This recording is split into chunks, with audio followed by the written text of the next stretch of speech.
It never gets easier to go to the funeral of a person you care about. This was my wife's funeral. One of a lot of wives. I'm telling you this because she is one of my favorite memories. Love is the only rule when it comes to people, and this is coming from a man who has seen everything. When she died, she was 146 and in good health. Yeah. Science has never found a way not to fall off a cliff. Next to me was a man. Others the same old thing. She was a good person. I'm thinking about you and praying for you. People went through a lot of changes. But when we talked about dying, we were always the same. Until the last person took his or her last breath. The year that my wife died, I was 387 years old, which in those days, when bodies were only dissolved in water with aquamation, was like being a baby. Simple things. It turned out that the universe will end one day, and I will be there. But I guess you want to know how things got to that point. On January 1st, 2000, I was born. I don't remember who my parents were. I've been told that 3 hikers found me on a hilltop, wrapped in a fur blanket and lit slightly by the North Star. I lived with a foster family. But when I was 18, I told my foster parents that I wanted to see the whole world. I think I stopped getting older when I was about 35 years old. When I turned 45, people told me I looked great for my age. When I turned 55, things got very strange. I had to start telling people I was taking supplements, and in the end I just left the country because I didn't want to be a scientific research project. The good thing was that I was almost always moving and seemed to be good at everything I did. It was easy when I was young. I was good at everything, and by natural, I mean I could do anything I wanted. Back when humanity was still around and in its early stages, I was a doctor, a professional rugby player in New Zealand, a Martian virologist, a British biologist who spent most of his time studying fleas, a very successful salesman of self-flying vehicles, and a fairground puppeteer in Newham. I can't list all of them here. There were a lot of them before work almost stopped being needed. When we still used cash, I had all the money I needed. Yes, but it was sometimes hard to hide my identity when I put the money in the bank when we still had banks. We would later say that banks were from the second dark age. You might be wondering how I didn't have an accident and get all chewed up. A long time ago, before we only ate meat made in the lab, I fell into a meat grinder at work. That was the best way I could have died. I loved that job, but it gets old after a while to be an expert in everything. So I was like sausage. Don't ask me what's going on. But every time I died, I would wake up in the same body somewhere else. One body would die, but another would take its place. When I looked in the mirror, I saw the same man. I had a soul, and it looked like I would live forever. Accidents used to happen all the time, which made life more fun. People didn't get hurt as much once they stopped working and let machines do all the work. But, as I said, one of my wives fell off a cliff. May she sleep peacefully. Because I told her my secret, she was the only person I stayed with until the end. After a few years, I left the rest. Not always was that easy. I can tell you. Okay, so let me tell you about the first part of my life, which happened about 500 years ago. It will have to be a shortened version because I don't think you need to know about all my personal relationships, accomplishments, and so on. This story isn't about me, it's about you guys. All I'll say is that after a hunt or so, there will be funerals. It doesn't get any easier. Love is forever, and if you listen to me, it's the best thing in the world. You guys figured that out for a while after the Great Machine Occupation and war that followed. When you finally got rid of class oppression hundreds of years before the war, you got pretty good at making artificial intelligence, which meant that a lot of you didn't have jobs to do. But this led to a level of inequality that had never been seen before. And this started in the 1950s. So, if you think we could make robots with human brains or robots that were just like us, stop thinking that because we never could. All of you had something that can't be duplicated. It was the biggest question in all of science: what is consciousness? What makes you you? It turns out that it's your soul, and just because you die doesn't mean you can turn into a ghost and move things around in people's homes to scare them to death. It just means your presence. You've been left behind, kind of an after effect. But you become part of something that no longer has its own thoughts. Just like that Dutch philosopher Baruch Spinoza said when he wasn't grinding those lenses, you have a soul and we are all connected. Because of this, my friends, love is the law.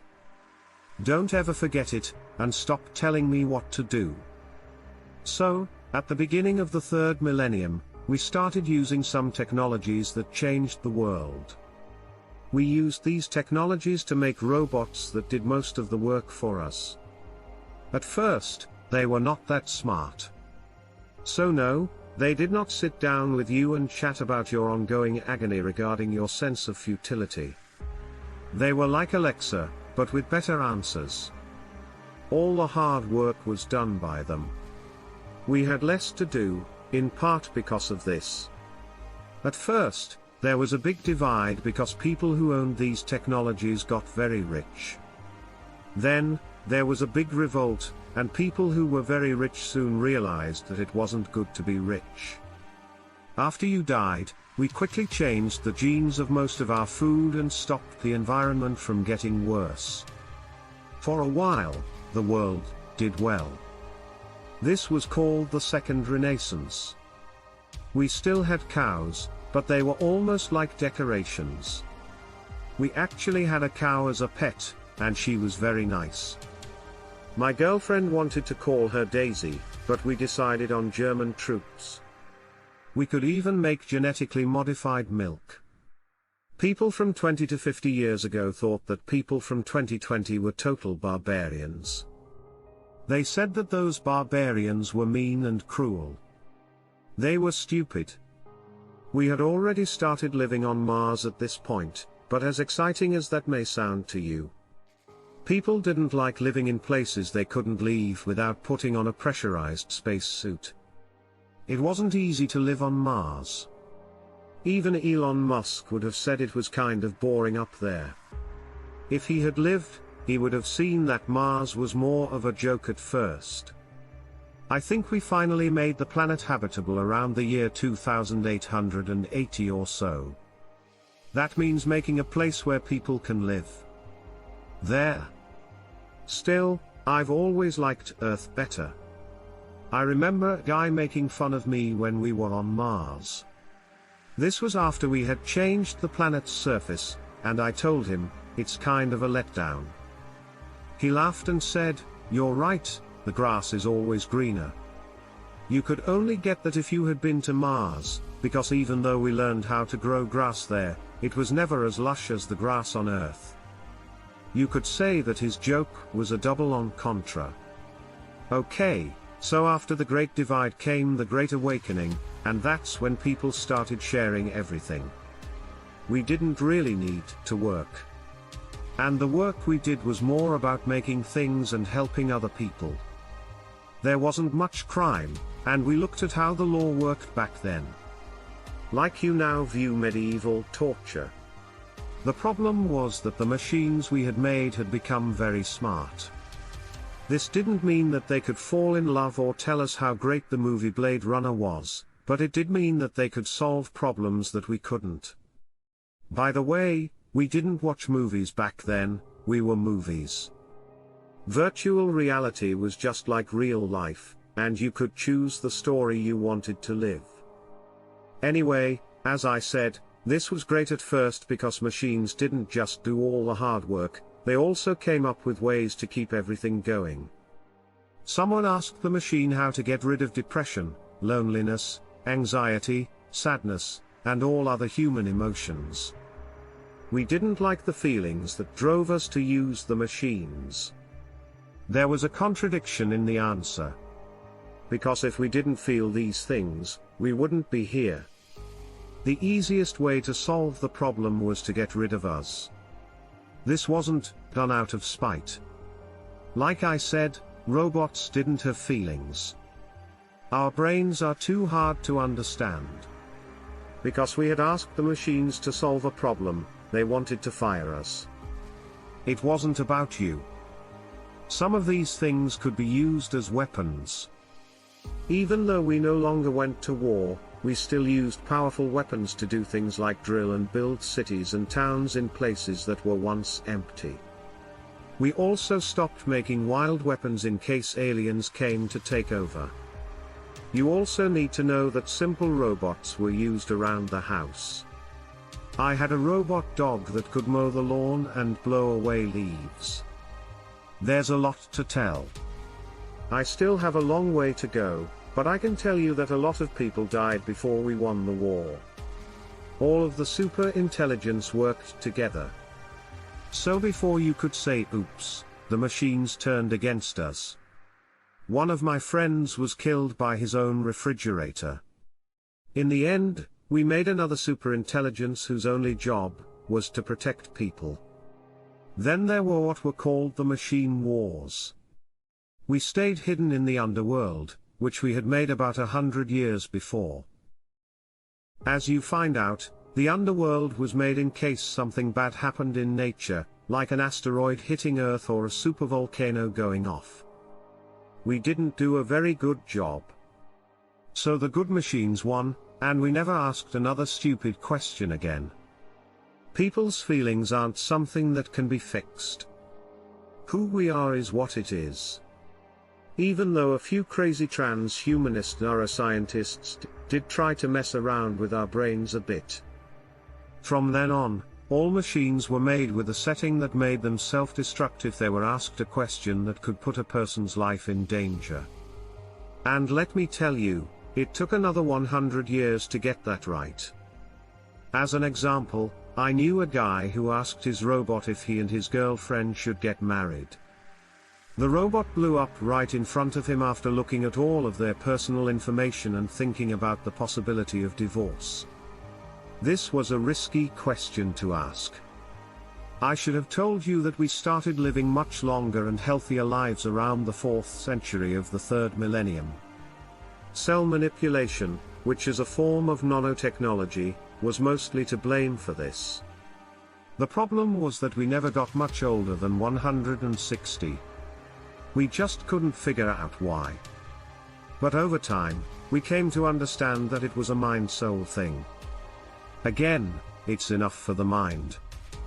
We gave up around the age of 160, and maybe that was the way it was supposed to be. And yes, there is a spirit, if you want to call it that. To be honest, I am living proof. It's not all that great to live forever. Death is beautiful because it makes you value life more. Because of that, I had a long-term depression that lasted about 300 years. I didn't know what to do for a while. I begged for death. I asked God to kill me. Without death, death was love to me. Even so, I lost the will to live. I won't go on and on about how crazy I am. The Earth's magnetic poles switched places around the year 3500, which was a big event. Or maybe I should say they've been going backwards. But quickly, something happened. Because of this, there were more cosmic rays coming at us, which meant there was more radiation. We had to hide underground for a while, and some people went to Mars. Eventually, we found a way to block the cosmic rays, but many people died from illnesses caused by the radiation. The underground couldn't keep us alive for long, and about 5,000 years later, a supervolcanic eruption was a disaster for you guys. This was a big deal. Death caused by volcanic ash covered a large part of the planet and blocked out the sun. Many people and animals died, and much of what we had built was destroyed. The water supply was tainted, and a lot of our important electronic infrastructure was destroyed. It caused a lot of damage to the natural world. This event cooled the planet and filled the air with dangerous gases. It's safe to say that you guys had a rough time, but things were about to get much worse. It was called the worst thing to happen since people started living in groups. But you didn't say it that way, because the language you spoke sounded nothing like the language I'm speaking to you in. Do you know what this family comfort is? Desperate. I don't think you do, since it's old. English. It meant to speak more slowly. After the eruption, the number of people in the area dropped by almost half.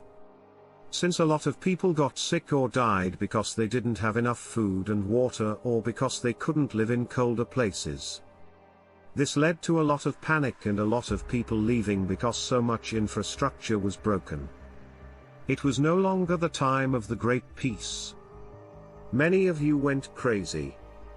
Again, population decline made it hard to start over, but I won't bore you with building details because you're all going to die out soon. You had lived through world wars and machine wars. Just as you were getting over a big volcanic eruption, the whole world warmed up in the year 13,462. The Wilkes Basin ice melted, which caused sea levels to rise by 3 or 4 meters. It wasn't your fault that the sun got hotter. The hot thing made it even hotter. Cities near the coast vanished, and more people moved away. The eruption killed a lot of people, and the floods killed a lot of those who were left. The number of people in the world dropped again, and instead of living in big groups that were connected around the world, people started living alone or in small groups. It was like when people used to hunt and gather. Even though there were still traces of civilization, the Earth had taken so much damage over the years that almost all of the amazing technology you had built was gone. Your peaceful ways made you look like brutes from the past who had left the land. Men would sneak into towns in groups. The population problem was real, and women were even taken by other communities, so they could have children. You lived this way for thousands of years, slowly rebuilding what you had made before people started working together again, but much of what had been destroyed could not be saved. You just couldn't become a technological species because so many people died and so much infrastructure was destroyed. At least you had old books and things from the past. But most people couldn't figure out what they meant. At first, those on Mars did better. But as the sun heated up, the terraformed environment on that planet became so much less diverse that it was almost impossible to live on. The Marcia colony died out. First, a large asteroid hit the planet, which was the coup de grace. In the year 5, 22,069 people died. The impact caused huge tsunamis, and the Earth burned up so much water and dust in the air that it blocked the sun. Some of you died fast, while others took a long time. I cried when I saw my 2 friends die of hunger. Both of them were confused about why I wasn't at all worried. I wanted to die, but I still had a long way to go. I wanted to be around that Baron, who had been alone for tens of thousands of years. You could say this was a dull time in my long life because I kept dying and coming back to life. It was definitely a curse that I had to see all of this through to the end. Even though there was still life, most of it was small. Snails became my best friends. I would talk to them while holding them in my hand. The first one was named Brian, then came Brian 2, and so on. I got married to Brian because I was so bored.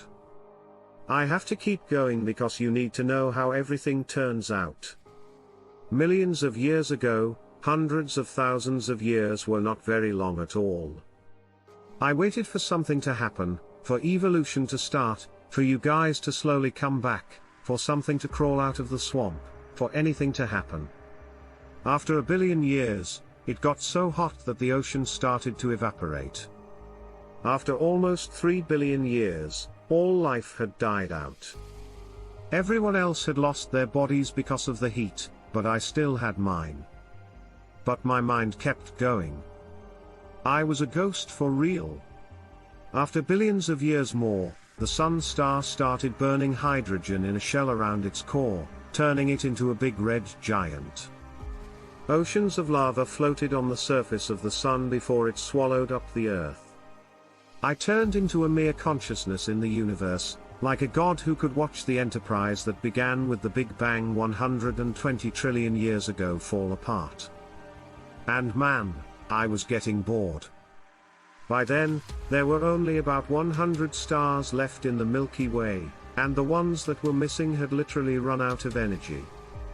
I was still out in space, and all I could think was, come on, just end this damn place already. I missed the days when life was beautiful and I could fall into a meat grinder or tell jokes on Mars. After hundreds of quadrillions of years, the whole place was finally empty for 1 year, like a football stadium. A lot of pandemics. The universe was empty, and we were living in a dark age. But even though there was nothing, there were still subatomic particles there. In the dark, I couldn't see anything, but I knew that those particles were working hard to break down a bear. I just felt it. They all worked together to spread the word. I saw someone being born. I thought, oh no, here we go again, and then I saw another Big Bang. Everything was all over again. I saw the never-ending cycle of something both violent and beautiful. The universe started kicking and screaming like the thousands of newborn babies I'd had when humans existed, and that's what I'm watching right now. I won't see the next generation of you guys for a long time. But in this cosmic arena, I'm at peace. More than just matter exists. There is me, an eternal soul, a monument to the spirit, and to love and light that lasts forever and that I can't and don't want to explain. So, I'll see you all in a few billion years in the next life. Don't forget to treat each other with kindness. After this, life is valuable. When you live forever, you'll learn this. Do you want to know more about space? If so, you should watch one of these shows that will blow your mind. What are some strange things out there? We still don't know how to explain all the most extreme planets in the galaxy.